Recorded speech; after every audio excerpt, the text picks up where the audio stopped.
अच्छा, type tool हमारे पास क्या होता है, ये टेक्स्ट टूल होता है, ठीक है। आपने अगर फॉर एग्जांपल कोई लोगो डिजाइन किया है, ठीक है, तो आप उसके नीचे टेक्स्ट देना चाहते हैं, या किसी भी कोई भी आप डिजाइनिंग करें किसी किस्म की, या फ्लायर ब्रोशर वगैरह, तो उसमें आप टेक्स्ट देना चाहते हैं, तो वो आप किस टूल के थ्रू देंगे, टाइप टूल के थ्रू देंगे, ठीक है।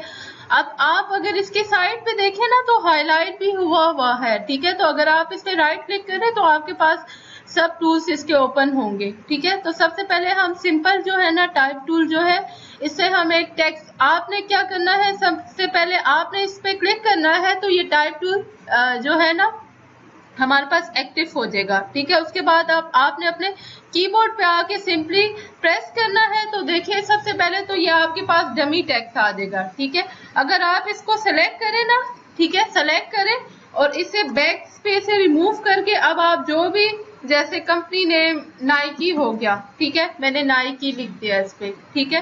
तो इस तरीके से आप लिख सकते हैं। अच्छा, आप जैसे ही कोई टेक्स्ट लिखेंगे उसे सेलेक्ट करें, तो आपके पास जो है ना साइड पर एक जो है प्रॉपर्टीज पैनल में करेक्टर का पैनल ओपन हो जाता है, ठीक है। अगर आप टेक्स्ट लिखे ना, ठीक है, तो अब इसमें क्या है, ये हमारे पास जो है ना फॉन्ट फैमिली है, ठीक है। करेक्टर में सबसे पहले मैं इसका फॉन्ट फैमिली, जैसे आप लोग वर्ड में कोई भी फॉन्ट, जैसे एरियल हो गया, टाइम न्यू रोमन हो गया, ठीक है। तो इसी तरह से यहाँ भी फॉन्ट फैमिली आप डिफरेंट किस्म की ले सकते हैं, ठीक है। मैं ये जो पॉपिंस ले लेती हूँ, ठीक है। उसके बाद आप इसकी जो है ना वेट सेलेक्ट कर सकते हैं, ठीक है। जैसे कि इसमें देखिए अब डिफरेंट वेट्स है, मीडियम भी है, मीडियम इटैलिक भी है, सेमी बोल्ड भी है, रेगुलर भी है, लाइट भी है, ठीक है।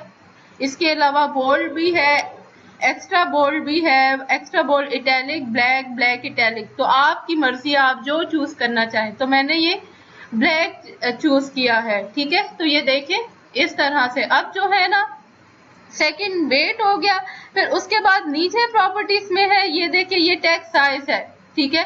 तो टेक्स्ट साइज मैं इसका रखना चाहती हूँ 60 पॉइंट्स। तो ये देखें इसका ये 60 पॉइंट्स, ये इसका टेक्स्ट जो है बड़ा हो गया है, ठीक है। इस तरीके से इधर दो जो है हैंडल्स भी बने हैं, एक जो है इंक्रीज करने के लिए टेक्स्ट साइज, दूसरा जो है टेक्स्ट साइज डिक्रीज करने के लिए, ठीक है।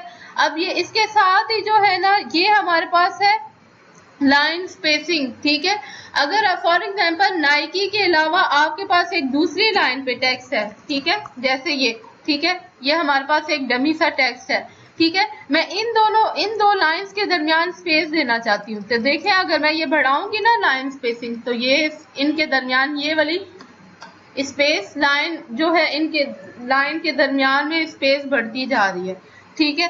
उसके बाद है ये लेटर स्पेस है, ये इसे छोड़ दें, ठीक है। ये हमारे पास लेटर स्पेस है, ठीक है।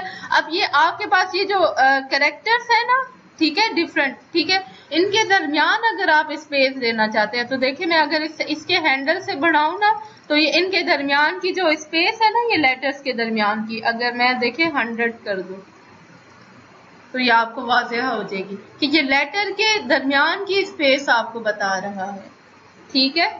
ये हमारे पास टाइप टूल और उसकी प्रॉपर्टीज आ गई, ठीक है। अब हम डिफरेंट किस्म के जो है ना टेक्स्ट हम ट्राई करते हैं, ठीक है। पहला तो ये सिंपल टेक्स्ट था, ठीक है। उसके बाद है एरिया टाइप टूल, ठीक है। एरिया टाइप टूल क्या करता है, आप कोई भी एरिया लेते हैं, उस पर आपने टेक्स्ट देना है, ठीक है। तो उस पर जो है ना आप टेक्स्ट अप्लाई कर सकते हैं उस एरिया पर, ठीक है। तो मैं सबसे पहले एक रेक्टेंगल लेती हूँ, ठीक है। मैंने एक रेक्टेंगल ले लिया, ठीक है, उसमें मैं टेक्स्ट देना चाहती हूँ। तो मैं क्या करूंगी, एरिया टाइप टूल लूंगी और इस एरिया पे आके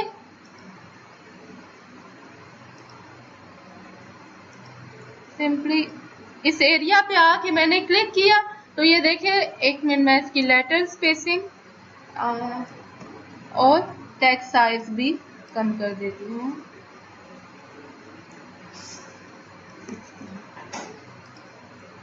तो देखिए अगर ये ज्यादा टेक्स्ट होता ना, ठीक है, तो ये पूरे एरिया पर आ जाता, ठीक है। अगर देखिए मैं इसमें लिखना स्टार्ट करूँ ना, तो ये इस एरिया पे आता जाएगा, ये टेक्स्ट सारा इस एरिया पे आ रहा है, ठीक है, क्लियर हो गया। मैं एक और बार करके दिखा देती हूँ। आपने जो है